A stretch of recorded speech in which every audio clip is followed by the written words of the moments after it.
Welcome to the Jerry Powell Podcast. This is Eric Widera. This is Alex Smith. Alex, who do we have in our in-person studio audience? In our in-person in our in-person studio audience, we have Charlie Wray, who is an assistant professor of medicine here at UCSF, and he works here at the San Francisco VA, and he's a hospitalist, and he's also a social media editor at the Journal of Hospital Medicine, right? That's right. Welcome to the Jerry Powell Podcast, Charlie. Thanks, guys. Welcome. Before we talk about the title again was for this podcast is Number Needed to Tweet. Is that right? That's right. We always ask all of our guests for a song for Alex to sing. Yeah. So, looking at Twitter, they have a little bird up as their little icon. So I tried to think of a band that had a bird in it and thought about the Black Crowes, one of my favorite bands growing up as a kid. And I think one of the songs, if I was ever stuck on a desert island and could only listen to one song for the rest of the life, I think this might be one of them, which is She Talks to Angels by the Black Crowes. Nice. We should do that. Have you ever heard of Desert Island Discs? It's an old BBC show where they ask people what would you bring to a desert island? If you could only listen to one thing or one disc for the rest of your life, what would it be? There was one with Dame Cicely Saunders. So, I wonder what she said. I forgot the song. But before we go more on a tangent, you want to give us a little love? A little bit of Black Crowes here. Terrific choice.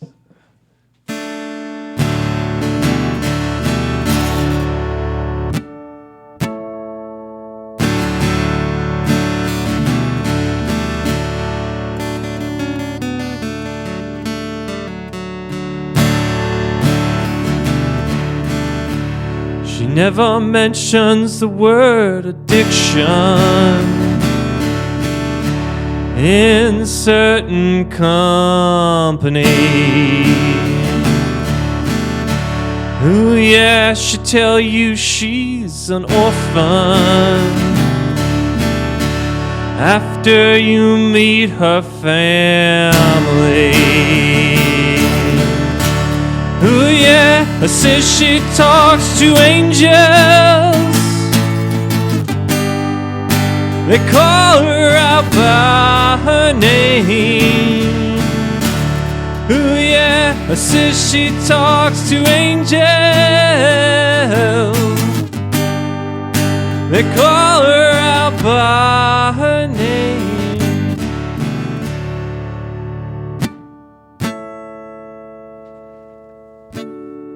I can tell Alex likes that song because he did the extended version in the beginning. That was fantastic. It's too good to do a short snippet. No. You should keep going. I even cut it a little bit. This entire podcast is just going to be that song over and over again. That's fantastic. That's great. Great job, Alex.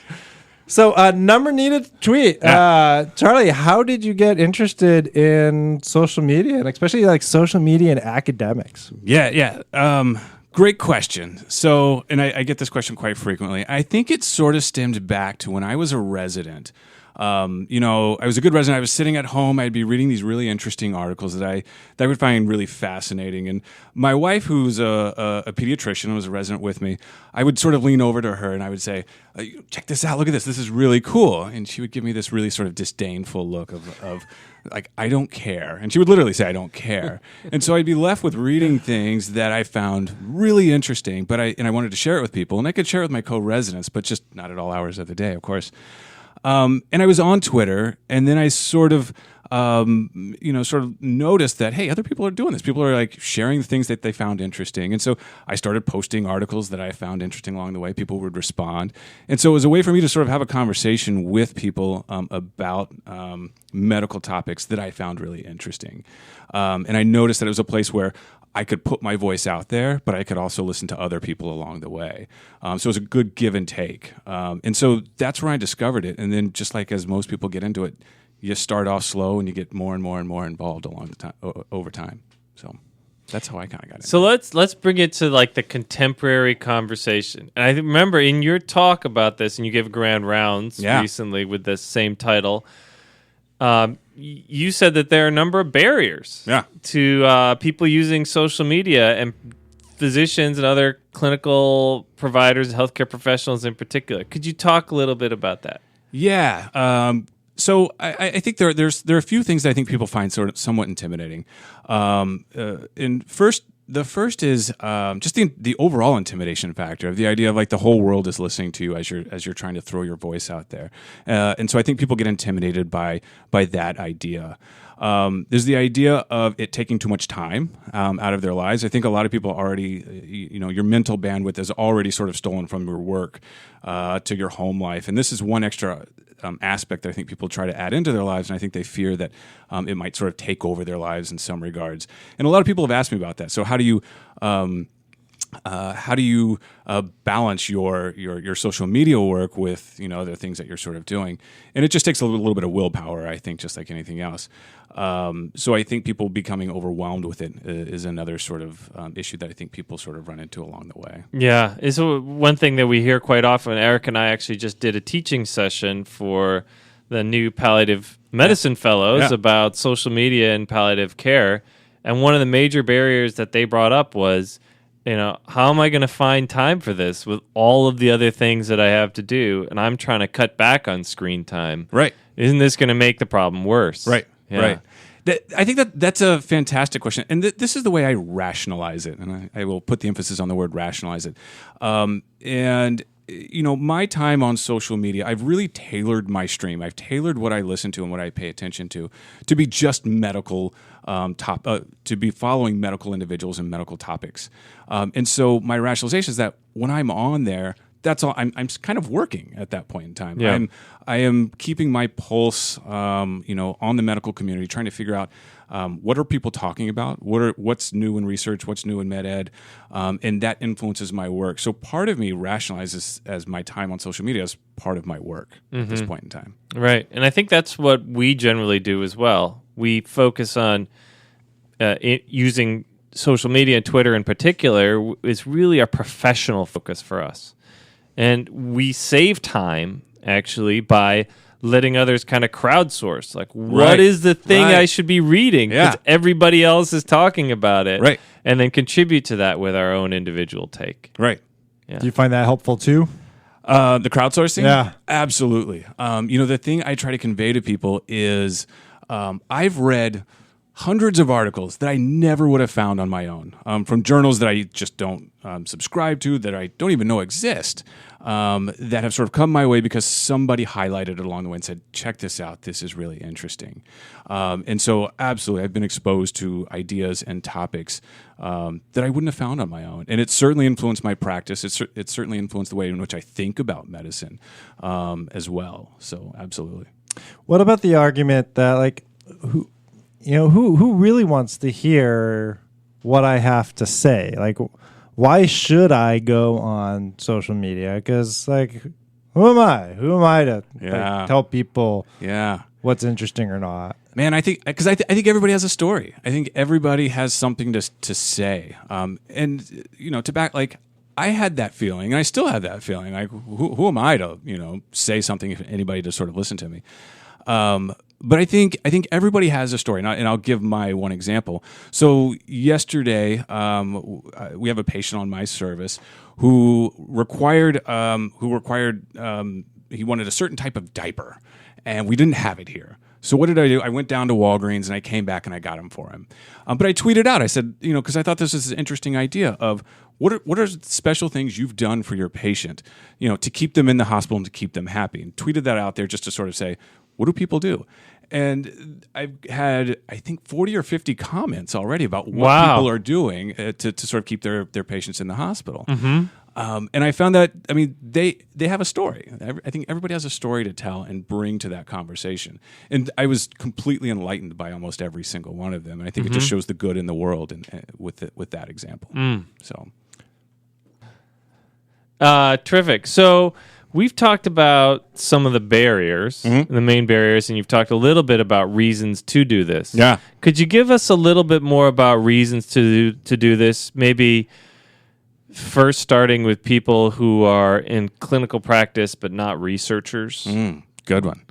Yeah, so for the individual who's not a medical educator or a researcher, I think one of the areas that you can really benefit from social media is using social media sort of, again, as keeping your finger on the pulse of what's happening out in the world. Because I think a lot of clinicians end up sort of operating within their bubble, within their institution, doing their own thing.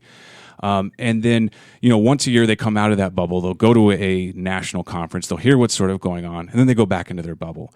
Yet I've oftentimes argued that social media is a way to sort of stay outside that bubble constantly from just what trials are coming out. What do people think of outcomes from these trials? And these are things where I think as individuals we can think about them, but I'm not an expert on a lot of these things. And so I think hearing how other people sort of interpret the new medical literature, I think is a great way for people to, again, sort of extend their boundaries and not just be sort of insulated. So I think as clinicians, it's a great way to just hear what other people are doing and or practicing. Yeah, I agree. I think there's a lot of different types of social media too. So just podcasts, like I listen to Curbsiders a lot, great podcast just to stay up with internal medicine topics. Right. And it's sometimes like, I loved their hyponatremia topic. Like, Yeah. wow. What? Like, it was great. Yeah. Boring. Joel Toff, I think let's get that one, and he's fantastic. It was amazing. Yeah. And As amazing as hyponatremia can be. It was. It was great. But like learning from all different types of whatever, if you like the audio component, like listen to podcasts or Twitter for short bite-sized stuff. Right. Or blogs if you like the reading. And there was another one that came out of the New England Journal. I think it was the New England Journal about just sharing stories. Right. The importance of just sharing stories using social media, especially for people who may not have a lot of colleagues that they're working with. Right. People who are in rural areas may not feel part of a community. You may be the only palliative care provider in the region, but you can connect over social media with other people who are. Well, how about the research folks now? What's the reason to do it for the researchers? Because when I'm a researcher, right, I publish and I'm done, right? Yeah. Isn't that it? Yeah. No? Right. So I have a nuanced viewpoint on sort of how researchers should engage with and on social media at this point. So 10, 15 years ago, I think the paradigm was you wrote your paper, you sent it in, it was published, it was printed, it went out, everybody walked out to their mailbox and picked up the newest issue of JAGS and read Alex's paper. But we don't flip pages anymore to find information. We scroll on the computer screen at this point. So my argument at this point is you spend, on average, people spend months to years on a single paper. You submit it, it's sent out there, and then who reads it? Mm-hmm. And there's been studies that show that on average, only 10 people are ever going to read your article. Half of all articles, only 3 groups of people are going to read them. The authors, the editors, and the reviewers. That's sad. And the author's mom. And the author's mom, right. Right. And the author's mothers will, of course, read it. And so I feel like you're doing a great disservice is if you just stop at the publication point and don't help disseminate your research. And I use social media to disseminate my research, my colleagues' research that I think is actually engaging and interesting. But as a researcher, aren't you supposed to be a neutral party that just delivers the facts Right. and let other people deal with all that dissemination and interpretation? Yeah. I wish, I think I wish that would be the case. But if you've ever read a paper, and oftentimes you read a paper and you're like, well, why didn't they think of this? Why didn't they do that? And what about this?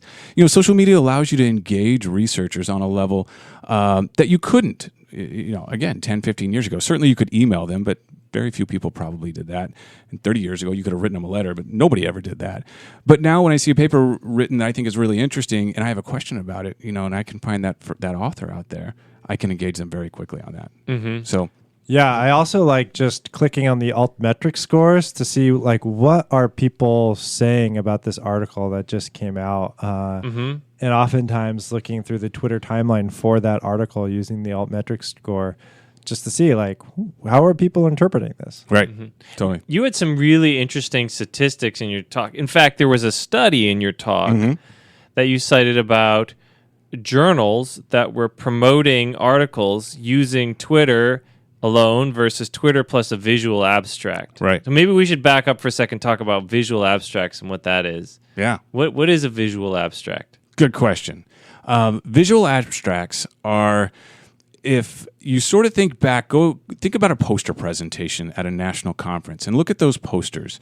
If you just took that and made a digital format of that, but with the idea of making it much simpler, only focusing on the sort of the outcomes, the results, and the conclusions, and then using visual cues to sort of help people remember that information, that's a visual abstract. Visual abstracts were created by a guy, Andrew Ibrahim, at the University of Michigan, probably 2 years ago. And in the Twitter sphere, they've gone gangbusters in the past year and a half. Last I checked, over 70 journals were using them to help disseminate their work. Several institutions use them as well to sort of spread their word as well. As you mentioned, at the Journal of Hospital Medicine, where I help as a social media editor, we've been using them for about a year and a half right now, and we've noticed, anecdotally and empirically, that tweets that have visual abstracts, that are sort of have visual cues with them, do much better. They're disseminated much further. And Andrew Ibrahim actually did a study in the Annals of Surgery that showed that tweets that had a visual abstract with them were tweeted almost 8 times more frequently than tweets that didn't have them attached. That is impressive. Eric, you've done some similar work with JAGS. Do you want to talk about that? Yeah, it's definitely. I mean, we've done visual abstracts. I think the challenge is just from if you're like I run the JAGS social media content, is that I don't have the time to do visual abstracts for everyone, so it's really trying to get authors to do it. I think the other thing that we've seen is it doesn't just need to be a visual abstract, anything visual. So like figures, like trying to increase the visual aspects of our posts significantly, I think about doubles the amount of people who interact with our content. Right. I think there's some good sort of behavioral science work that shows that, if you don't catch someone's attention in something like 30 seconds, you've lost them. I think that's probably dated. I think you've got like 5 or 6 seconds nowadays, right? So I think the visual cues are a great way of trying to do that. So, I mean, I think this does create one of the things that people are worried about is, again, as my role as a neutral party of disseminating facts versus am I like a newspaper editor that just wants to throw out the flashiest, catchiest title to bring more people into reading my article? Yeah. How do you balance that? Yeah, that's a fantastic question. I think, if you, as a scientist, as someone who attempts to remain as objective as possible, whenever I do post a visual abstract or anything to that notion, I try to remain extremely true to the study. And we at JHM have sort of come up with a policy where I don't change the wording. I don't take anything from the author. Or rather, I don't extrapolate from the paper, and we use exactly what they have presented to us. So we're not trying to build up a paper, and we're not trying to sell it by any regards. We're just trying to present it in a visual formatting that people will hopefully engage in sooner and quicker. Yeah, that's a great perspective, because this isn't about sensationalism. The goal isn't dissemination for dissemination's sake. It's about clear communication of the essential findings of the article to as many people as possible. Right. And by doing it clearly, using visual abstract, and means that are quickly accessible to patients, to people, you may draw in more people to do that research. But that doesn't mean crossing that line into sensationalism and just for the sake of getting hits on your Twitter feed. Right. It's a slippery slope, certainly. But we try not to fall down that slope. And what about for educators? Is there a role in social media? Absolutely. And I will use you guys, Eric. I used you as an example in my talk a little bit, and many of sort of the program directors and fellowship directors here at UCSF.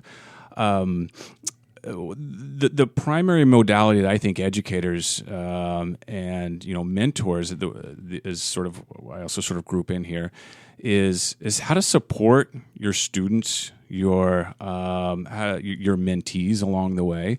And there's nothing better than highlighting their successes out there. I think people feel, that nice sort of, it's the virtual pat on the back from your mentor if they post your work, if they post a picture of you standing next to your poster, or of you on graduation day, or the good work you're doing in the clinic. It's just a fantastic way, I think, to support your trainees. And I think medical educators, and the ones who I've seen do it really well, often use that as a way of doing that. Mm-hmm. Yeah, people feel like honored and respected and important when you take a picture of them alone. Right. And then when you take a picture of them and then disseminate it on social media, they really feel like, this is something, right. I really feel acknowledged. Right. So that's and it's pretty simple to do. It really is. But it's very meaningful for your mentees. Absolutely. Yeah. Absolutely. If I've seen other folks do this a lot. If you've got a substantial following and you have been deemed a clinical connoisseur, or somebody who's sort of good at clinical medicine, people will follow you for your academic knowledge. So there are a few guys I can think of off the top of my head who are really good. Sort of, they interpret and read EKGs, so they're always posting, tidbits and facts about how to be a better EKG, how to better interpret EKGs, and so that's another way in which you can sort of feed information, I think, to your learners through sort of asynchronous ways and through the non-traditional ways of teaching as well. Any other reasons why we should be more involved as physicians, or clinicians? Because we're busy with our clinical lives. Any other reasons why we should get involved?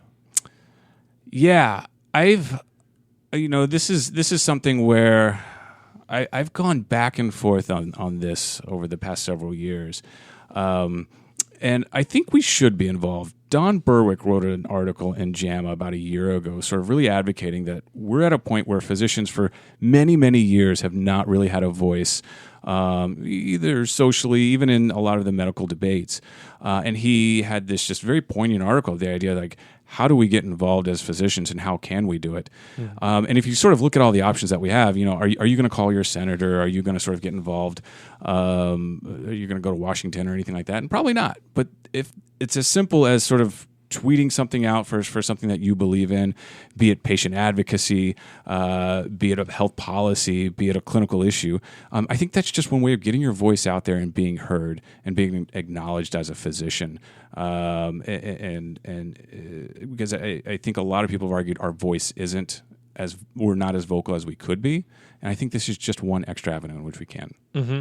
Yeah, one extra avenue, and it's part of our professional responsibility. I would say, as a profession, we have a responsibility not just to care for our patients, but also to think about the larger health policy context in which that occurs and advocating for policies that promote good care for our patients. And we can do that through social media. And we can also counter misinformation that's disseminated via social media, such as death panels, right? Which first appeared on Sarah Palin's Facebook page, right? Wow. So we need to meet that misinformation where it occurs and disseminate thoughtful, appropriate, accurate information about what our services are and policies that promote them. But it's hard enough just being a good clinician. Now you're adding all of these other things that I should be doing. Eric. If Trump can do it, you can do it. Why aren't you awake in the middle of the night tweeting, Eric? Occasionally I am. No, but I'm serious. I think this is the big challenge, is that just over the last, I finished med school in 1998. There was very little talk about quality improvement, and now we're supposed to be, quality and safety experts. You finished med school in 1998? 90? No, I started med school in 98. I finished in 2002. I finished with you. Alex and I were in the same graduating class. Sorry, I lose track of time. But just even 2002, how many times did we hear being quality and safety experts? That was not part of our med school training. So, and as the years came on, it just seems like in the last 15 years, now I have to be experts in all these different things. And now you're telling me I got to be an advocate too. Yeah. What the hell? Yeah. Life's hard, man. Being a doctor is hard. I don't have a great support answer. groups on Twitter. Hashtag Big Doctor's Hard. It sounds like I think there's a lot of stuff on burnout out there. Maybe you should look into. I'll work on that. Hashtag burnout.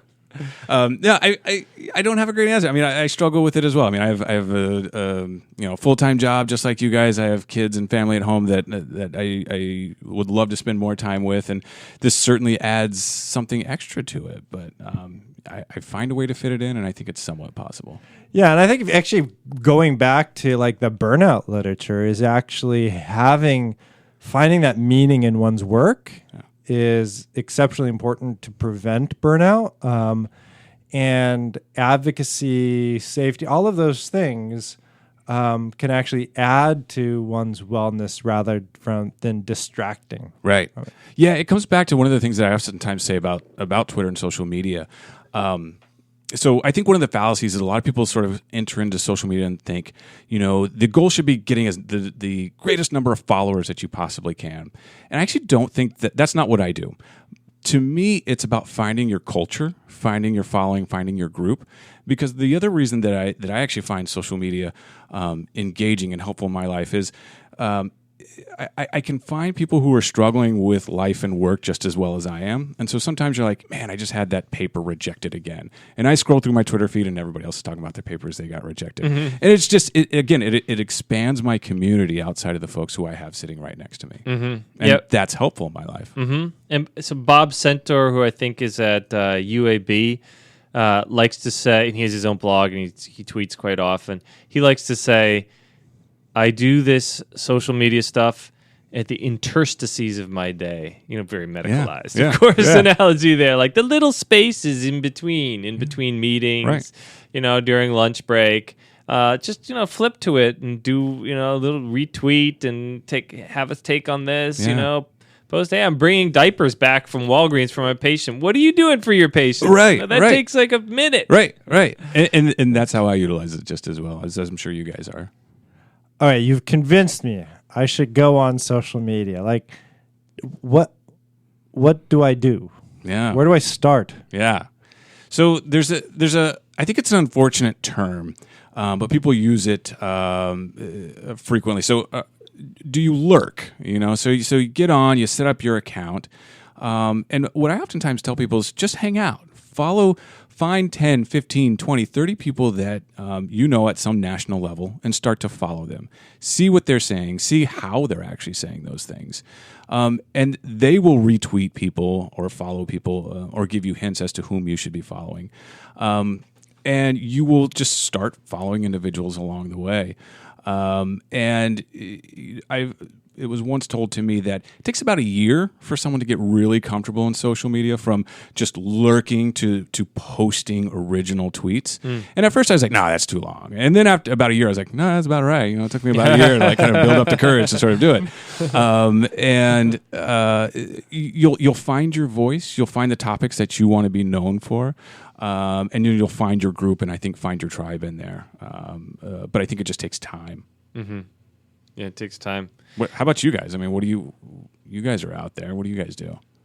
Or how would you recommend We it? do a little podcasting and blogging and tweeting. You may have heard Facebook. of our podcast. Okay, we do a lot of stuff. Right. But I think the thing is that I think the fun part has been that it's such a low barrier to try that if you fail, who really cares? Yeah. And from doing our blog to being on Twitter to doing like these podcasts, like our initial podcast was with a really bad microphone and my computer, and that was about it. So the entry barrier was exceptionally small. And that was true for our blog too. And I think it's helped me academically progress as well. I think most people know me because of the things I've done in social media. Right. Mm-hmm. Yeah, and to getting to one of your points you just sort of mentioned, sort of if you fail, who cares?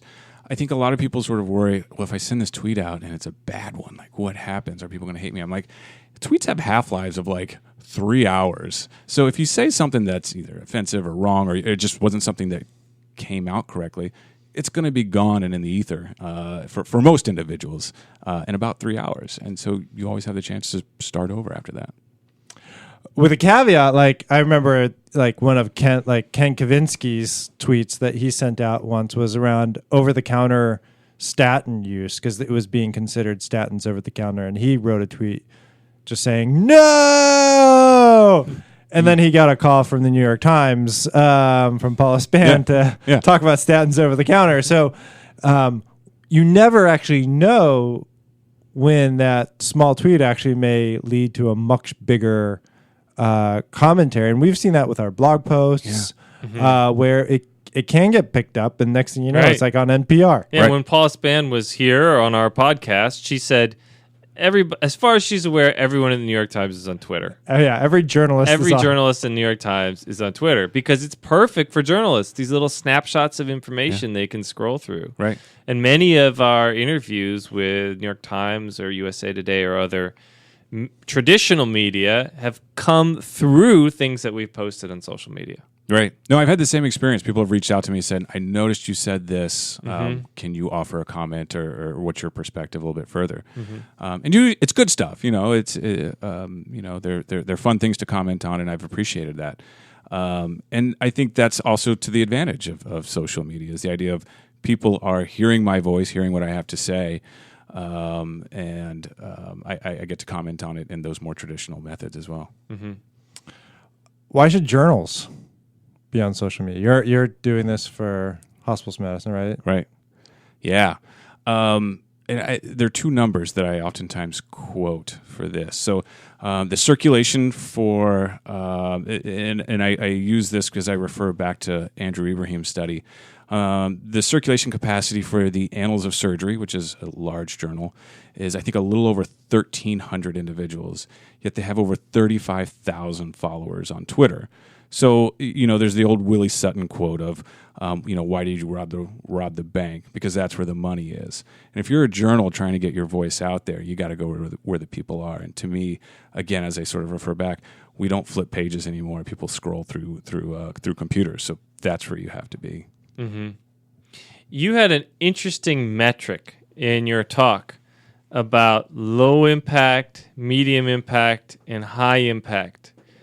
And I wonder where Jerry Powell fits on that spectrum.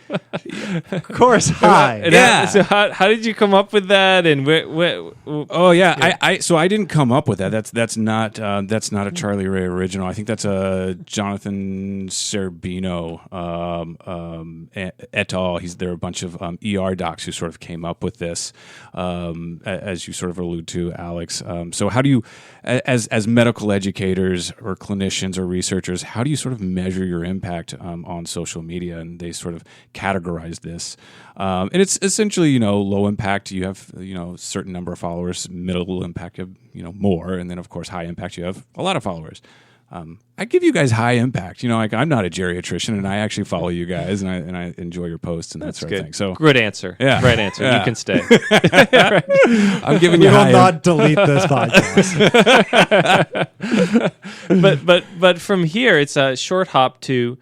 Is there anything in it in terms of promotion? Like for people who are in academic settings, is there anything like why would I do this rather than write an article? Right. For a journal, right? That is the traditional currency of promotion. Yeah.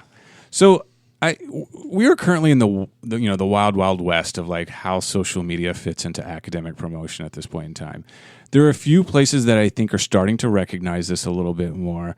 Mayo Clinic is one that is now using social media engagement as a metric for promotion. I don't know their internal metrics with regards to that, but they are certainly they've been doing this for a couple of years now.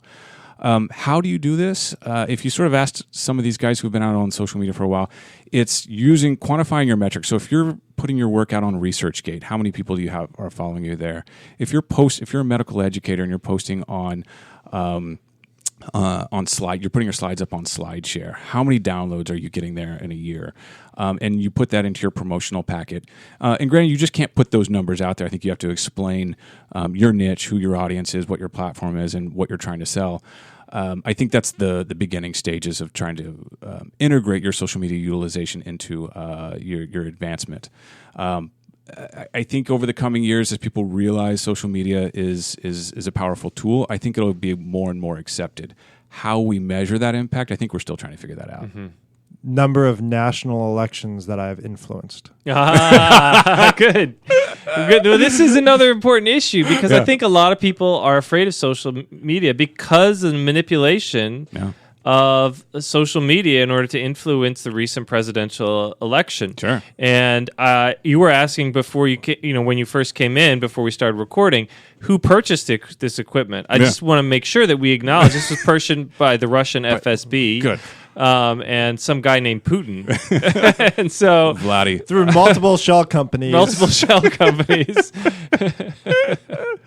That's awesome. That's great. No, but it was a lot of people actually stopped using things like Facebook and actually I cut deleted down on their my Facebook account. I didn't delete it, but I cut down on my use of Facebook. After I did, and I'm coming back to it slowly. Yeah. I my response that when I gave Grand Rounds, there was a question that sort of said, was alluding to sort of what you're getting at, Eric. And, my response is very much I kind of act like an ostrich, like where I stick my head into the ground, but my hole again just contains individuals who, physicians, health policy wonks, medical educators, and clinicians, to where all the nasty stuff that certainly exists within social media. I really just put my blinders on and try to stay away from that, and so I just try to isolate myself away from those things. Any rules or suggestions for people who are interested in posting on social media in terms of like stuff you maybe shouldn't put on there or shouldn't post, pictures, tweets, etc., seeing as it's going to be cataloged by the Library of Congress for all time? I think if you sort of follow the general rule that, if you're in a crowded elevator, could you say this out loud, is a general rule that I sort of use. And then, like anything else, as you're typing out your tweet, read it a couple of times, of course, and then sort of step back and go, how is this going to be interpreted by a general audience or the audience that I'm sort of also aiming at as well. And then, of course, your photos, I think just being very wary, again, of how things may be interpreted by other individuals. I think is just sort of the larger tenet that I've always adhered to and what I've always sort of been taught. And then just the final thing I always tell people is be nice. This is a place where I think there's a lot of vitriol, and I think people can sort of it can get sort of angry out there at times. But I found that if you're just nice and cordial, people will respond to you so much more, and I think you'll get much more engagement. Great. Any other last practical tips that you have for somebody who maybe is just starting, in that first year that you have for them to dive deeper into this? Yeah. One thing I've always sort of advocated is find a social media mentor. And what do I mean by that is, I'm not going to, direct message Eric and will you be my mentor? But like everyone listening to this podcast, direct message Eric. I do actually rarely check my direct messages, so just tweet me instead. Someone's waiting for that response right now. Damn you, Eric! Vitriol. There you go. But if using Eric as an example, if the way Eric expresses ideas or the way he tweets, if that sounds interesting to you, like watch how he does that for 3, 4, 5, 6 months, and then mimic that in some form or fashion. The other idea is don't just post a link. Tell me what you're thinking about that link. I'm following you because I want to see how you're interpreting things or what you think about that topic. And then, the other thing I always say, and you'll notice if you follow me, I rarely post anything without a photo at this point in time, mainly from what we sort of talked about earlier. So if there's an article, take a snapshot of that article and throw it up there. Highlight the things that you want people to sort of, to really sort of key in on. And I think that will engage an audience. People will want to talk to you at that point in time, more so than otherwise. And then just find your voice and know that it'll take a little bit of time along the way. Great. Well, I want to thank you for joining us. It was a fascinating discussion. Charlie. That was terrific. This is great, guys. Thanks for inviting me over. Maybe before we end, we'll do the 3.5 hour version. Yes, 3.5 hours. That's what I'm looking for. Extended. She talks to angels, black crows. That's awesome. I love it. The first 2 hours is just the acoustics. That's right. All right, here we go.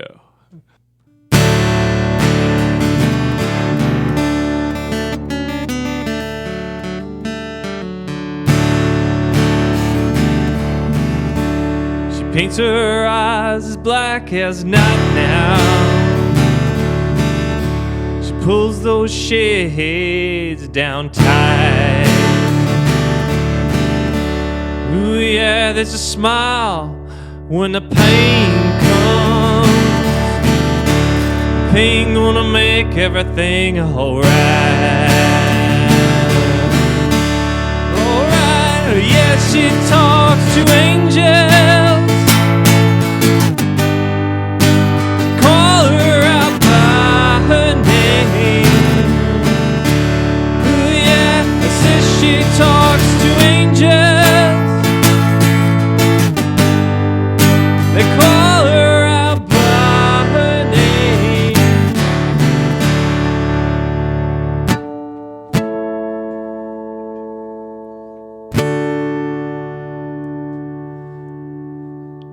And with that, I just want to thank everybody for listening. We look forward to having you join our podcast next week, and we'll also see you on social media.